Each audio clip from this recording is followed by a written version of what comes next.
4 years ago this month, President Obama announced U.S. forces had killed Osama bin Laden in a raid on his hideout in Pakistan. At my direction, the United States launched a targeted operation against that compound in Abbottabad, Pakistan. A small team of Americans carried out the operation with extraordinary courage and capability. No Americans were harmed. They took care to avoid civilian casualties. After a firefight, they killed Osama bin Laden and took custody of his body. But now, a new investigation says the official story is a lie. In an explosive report, the veteran journalist Seymour Hersh alleges a vast deception on everything from how bin Laden was found to how he was killed. According to Hersh, Pakistan detained bin Laden in 2006 and kept him prisoner with the backing of Saudi Arabia. In 2010, a Pakistani intelligence officer disclosed bin Laden's location to the CIA. Hersh says the U.S. and Pakistan then struck a deal. The U.S. would raid bin Laden's compound in Abbottabad, but make it look as if Pakistan was unaware. In fact, Hersh says top Pakistani military leaders provided key help. The report also challenges the initial U.S. account of how bin Laden was killed. Hersh says there was never a firefight inside the compound and that bin Laden himself was not armed.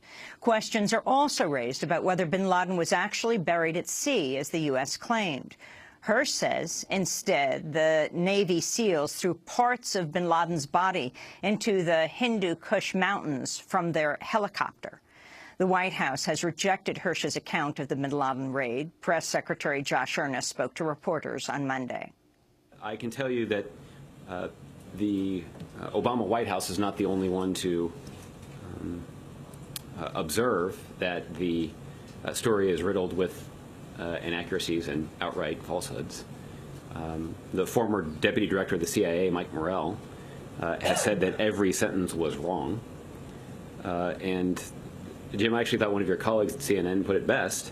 Peter Bergen, a security analyst for CNN, described the story as being about 10,000 words in length. And he said, based on reading it, that what's true in the story isn't new, and what's new in the story isn't true.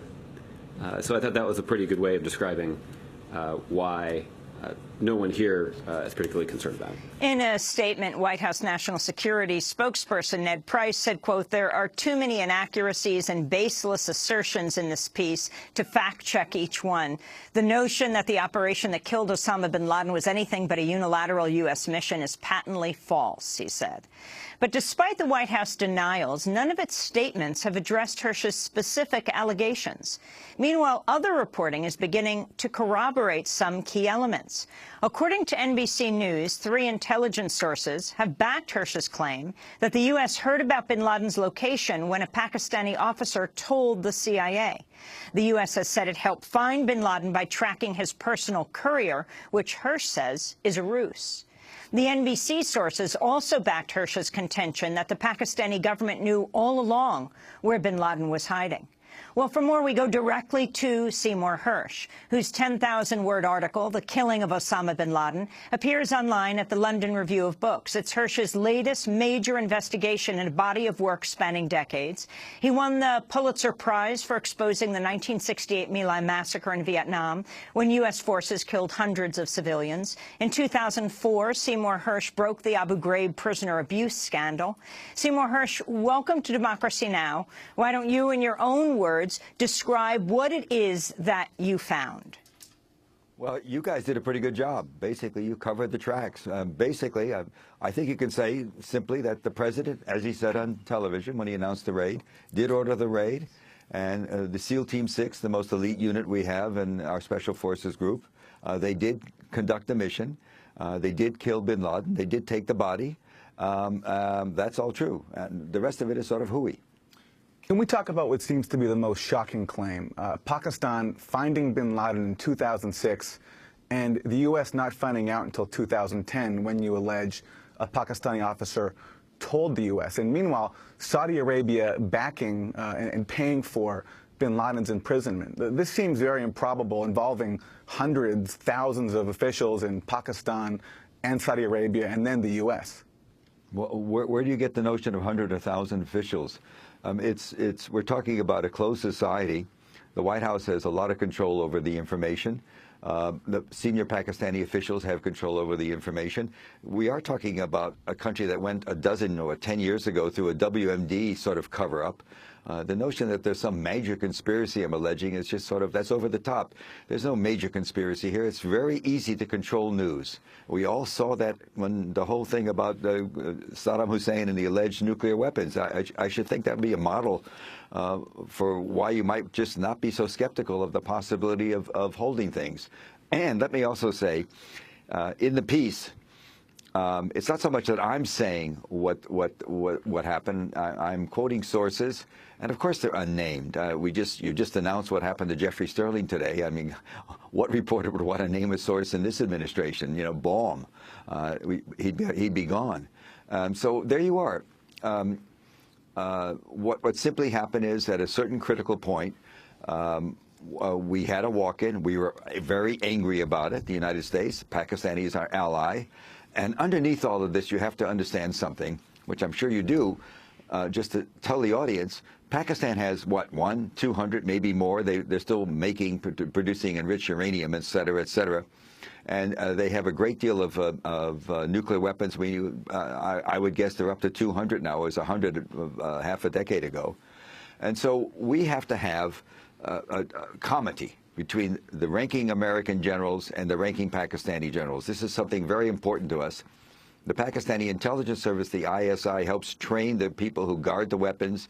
We work with Pakistan very closely to watch out, literally with them, to monitor the people who are in control of the weapons, to make sure nobody's a secret nationalist or a secret jihadist who might grab a weapon and do something crazy with it. That's a serious, big issue. That's a sort of that's behind the whole relationship. We give Pakistan a lot of money through Congress over the table, and we give a lot of money to the leadership under the table. So we have a great deal of, and we also understand Pakistan has its own agenda. And so, 2006, they did grab bin Laden. 2010, we learn about it. We're angry. We don't tell the Paks we know right away. We begin looking at Abbottabad, where he's located. We start observing it. This has been reported. We set up a team in a nearby house, mostly foreign nationals and Pakistanis who work with us, to monitor the house. We go to the president. The community goes, intelligence community goes to the president with information about the walk-in. Any guy that wants to sell information for money is automatically suspect, so you have to be careful. The president's appropriately very cautious, very cautious. He's not going to make a move. He doesn't want to end up like Jimmy Carter in the desert in 1980, that failed attempt to rescue the American hostages, which hurt him politically terribly. It's a year before an election. He's not very popular in America. Not much is going right. He's in a constant fight with Congress, et cetera, et cetera, et cetera. So we determined the only way we can be sure that we've got the right guy and this will work is we have to go to the Pakistanis. So we go to the leadership, General Kiani, who's the head of the army, and General Pasha, who's the head of the internal, what they call the ISI, Inter-Services Intelligence Unit, the counterpart to the CIA. We go to those people. We lay out our case. We make it clear that a lot of goodies are going to be cut off. There's F-16s that are in a pipeline. We're going to slow it down. We're going to slow down congressional money, et cetera, et cetera. They have very little option. Okay, they start working with us. We set up a 4-man team in a place called Tarbela Ghazi. These are all details. This is a 10,000-word article. I mean, this is a lot of information in this article. We set up a team, none of which the White House is responding to. Instead of just saying, they keep on saying, it's so many falsehoods, we can't correct it. And by the way, the last time quoting Peter Bergen, I don't know the guy, I'm sure he believes what he believes, but the last time the White House actually quoted a reporter in the way they did would have been Dick Cheney, quoting a story by Judy Miller and Mike Gordon in the New York Times at the height of the WMD crisis about tubes that allegedly could be used for making delivering nuclear weapons. A story that they had planted in the New York Times, and then Cheney on 60 Minutes goes and uses that story as to buttress the argument. We know that. That seems to me to really just get on with it, White House. Just start denying specifics. 4-man team in Gaza. Gaza Tabeli, a very important base in Pakistan. A lot of black operations are run with us and the Pakistanis out of it. It's not that well known. There's an air base there, but there's also a covert unit. The Pakistanis also train most of the guards who monitor and watch over the nuclear weapons there. So we're there. We're getting, our team is collecting data on the place in Abbottabad where bin Laden, you can call him a prisoner under the supervision. There were steel doors leading to his apartment that were locked. He was on the 3rd floor of this complex there. There were a number of buildings in the compound. And we have great detail. We're learning how thick the steel is, how much dynamite you need to blow it, how many steps are going, who else is there. This is all being passed by the Pakistanis to us. The whole game and the whole crux of the story I'm writing is that nothing was supposed to be made public after the raid. The SEALs were supposed to go in, and you have to understand, we're talking about two Black Hawks full of SEALs packed to the brim. The SEALs basically are better off with 8 to 10 people, and they had 12 in each of them. The plane was stripped down. They were coming in heavy, and 24 SEALs going in into a compound where presumably, if it was a secret raid, there'd be somebody with arms. Certainly, if Pakistan itself wasn't guarding it with armed people, bin Laden would have armed guards because he's a man that a lot of people would want to get to. They're going in, just rappelling down was the plan. You know, perfect targets for anybody with a BB gun, and they're going to go in like that without any air cover. It's a story that is, and bin Laden, the most hunted man in the world at times since 2001. He was the #1 international terrorist. He's going to hide out in a compound out of Abbottabad, sort of a resort town. In a resort town 40 miles or so outside of Islamabad, the capital of Pakistan, within a mile or two of Pakistan's West Point, where they train young officers, the Army does, and a couple of miles from a regimental headquarters full of Army troops. He's going to hide out there? I mean, as I wrote in the article, it's a Lewis Carroll story. It just doesn't sustain any credibility if you look at it objectively. And so the deal was, it was not to be announced. We were going to go kill the guy. That was, of course, the mission. And that's why the president had to talk about a firefight. There was no firefight. They've actually acknowledged that within a few days of the raid. The White House did. Bin Laden did not have an AK and wasn't cowering behind some woman, as was initially said.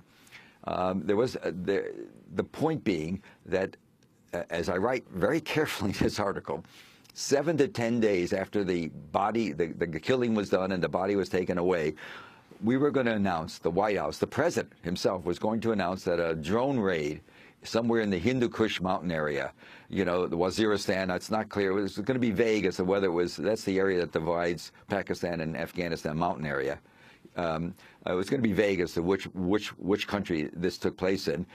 Somewhere in that border area, a drone raid hit a building. We sent in a team to look at it. There was a tall guy that looked like bin Laden. We took some pictures, some DNA. My God, we got him. That was the announcement. That protects everybody. Pasha and Kihani are working with us, and nobody has to know it. Why are they worried about being told? At one point in the last 6 or 7 years, 8%, that's the popularity of America in Pakistan was 8%. Bin Laden was hugely popular.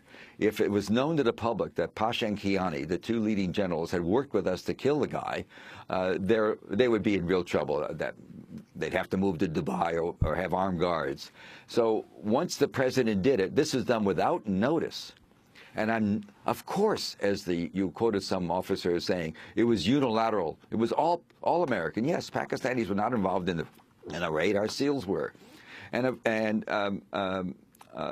So I wish, that, as you said in the intro, Amy, the denials are all sort of non-denials. Well, before we get to the denials, with your sequence of events, you say they killed him. Obama didn't plan to announce it right away. What happened, and what happened to Osama bin Laden's body, according to your account? Yes, you have to understand, this was caveated in my article. What I said was that the SEALs initially reported that, first, they put a lot more bullets in it than has been publicly said. Not in the head, but in the body. There were 6 SEALs. The SEALs are funny. They work in teams of 6 because that's how many fit into a dinghy. Although God knows, since this war began, the war on terror, the American SEALs don't go near the water very much, which is a source of great annoyance to them. They're no longer water people. They're just regular ground guys. The initial accounts and I do have access to people who had access to it. I'm sorry I have these sources. I just do. And I'm sorry other reporters don't, but I just do. And that's just the way it is. And they did talk about throwing out parts of the body over the Hindu Kush mountains from the chopper because it was shot up pretty badly. The head was intact.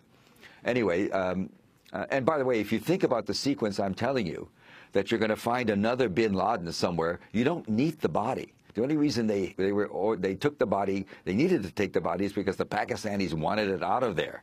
They didn't want anybody to know anything about this, and we just followed their orders. And so what happened is that night, it's funny, I remember this vividly. Around 9 o'clock, I think it was CNN or somebody, began to report on the night that the raid was announced. The night of the raid, after its success, there was reports that something had happened to bin Laden, something was coming very quickly. 2.5-hour debate.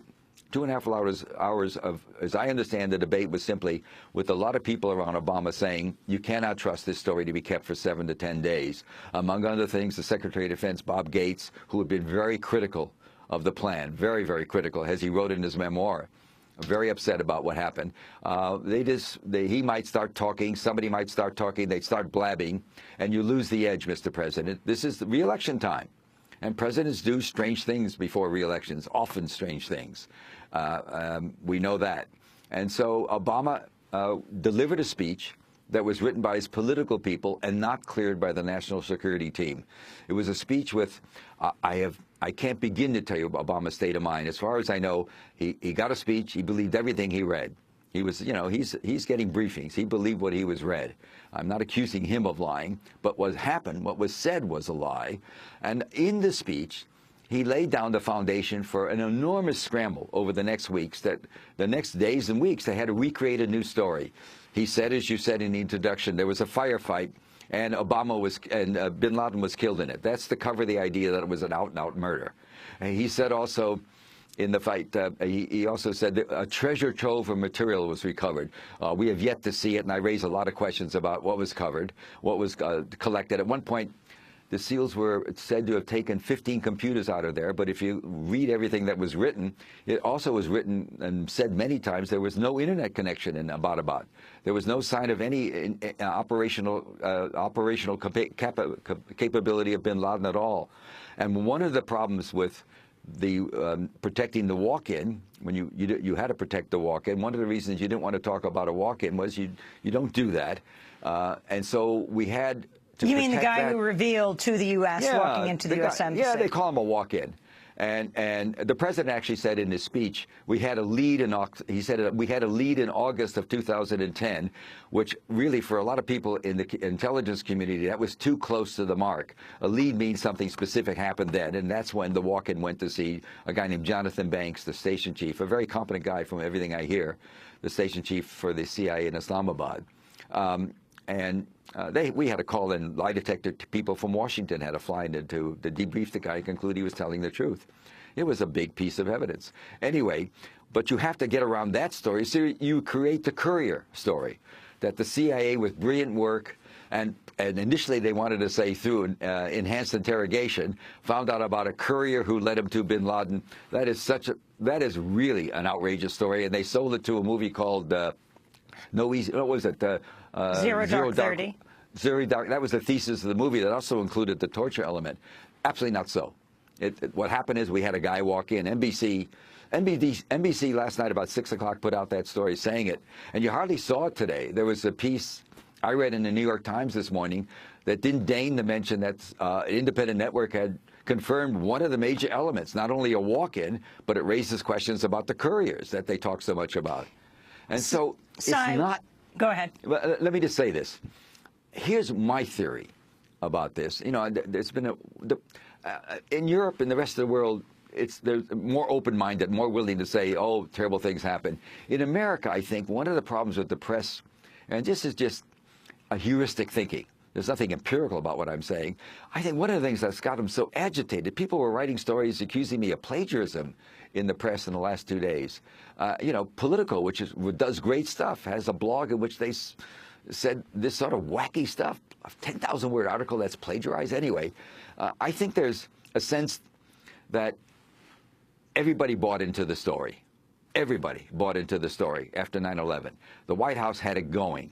They had the press begging for more information. Briefings were given. The stories initially had, if you remember the initial stories, they had bin Laden ready with an AK, and they were shooting in the doorway, etc. The only firing that came across in the first wave of after-action reports was a stray bullet apparently hit a woman in the leg who was screaming, either before or after the bullet hit her. I don't know, but there was no murder in the there was no killing of people in the courtyard. If there had been a gun in the courtyard, if anybody had a gun in the courtyard, it was cleared by the Pakistani intelligence, cleared all of the guards out before the SEALs landed. If anybody had a gun in the courtyard, the SEALs wouldn't have gone near that courtyard the way it did, just flying in, like in a World War II movie. Sorry, we have to break, but we're going to come back to this discussion. Sure. Seymour Hersh, Pulitzer Prize-winning investigative journalist, his latest piece in the London Review of Books is headlined, "The Killing of Osama bin Laden." It tells a very different story than the one we were told in the United States by President Obama. Stay with us. This morning on CNN, Philip Mudd, CNN's counterterrorism analyst, discussed Sy Hersh's reporting. The assertion is not that somebody down the chain in the Pakistani military or security services might have known something. The assertion is that senior Pakistani generals, including the head of the security service, knew for years. So while that security service was losing officers in the fight against al-Qaeda, they were also at the same time secretly sheltering the head of al-Qaeda. I mean, let me break some news for you this morning. Aliens abducted President Obama 15 minutes ago, and Darth Vader is in the Oval Office making decisions for the United States. I have a secret source who told me that. Why don't we publish? This is nonsense. This is just ridiculous. That's Philip Mudd of CNN. Sy Hersh, do you want to respond to that? Darth Vader in the White House. Oh, of course not. I don't care. Okay, well then, look, that's childish.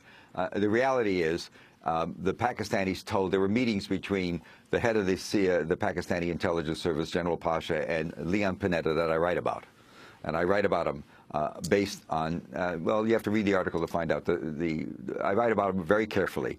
One of the questions always asked is, why did you do this to us? And particularly, why bring in the Saudis?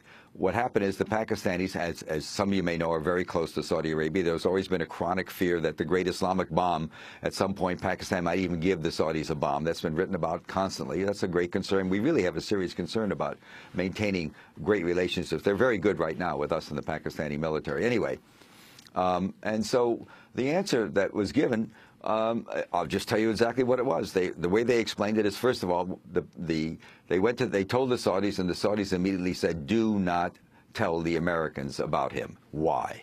And I can only give you the obvious reason that was given, because the last thing the Saudi Arabia wants is the United States to begin interrogating Osama bin Laden and discover who might have been giving him money, which sheikh where, in Saudi Arabia in 01 and 02, and before or even after. That's not completely illogical. The second reason, of course, is once the Pakistanis have bin Laden, they have leverage. They can let both the Taliban in Afghanistan and Pakistan know that they have him. They can let the jihadists in both countries also know that they have him, and they get leverage. They can make it clear to both those groups, you have to talk to us more than you do. We want to know more about what's going on, or we'll string this guy up. That's all. That was the explanation given. Nobody liked it, but there was an understanding that Pakistan has its own point of view about the world, and it isn't always the same as ours. So we accepted it. We had not much choice. We wanted their help. But so it's not a question of Darth Vader and sort of silly talk like that. This is serious stuff I'm talking about. This is the President of the United States, if not knowing the wrong information was given, certainly countenancing it, and in fact triggering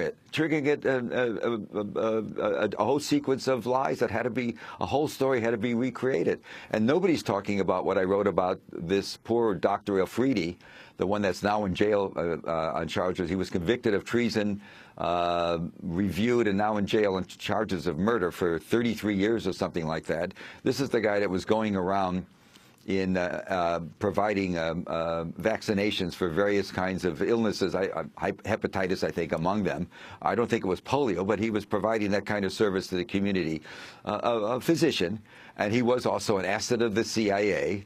And we were so worried in America that the story about We got DNA via the Pakistanis before 2010.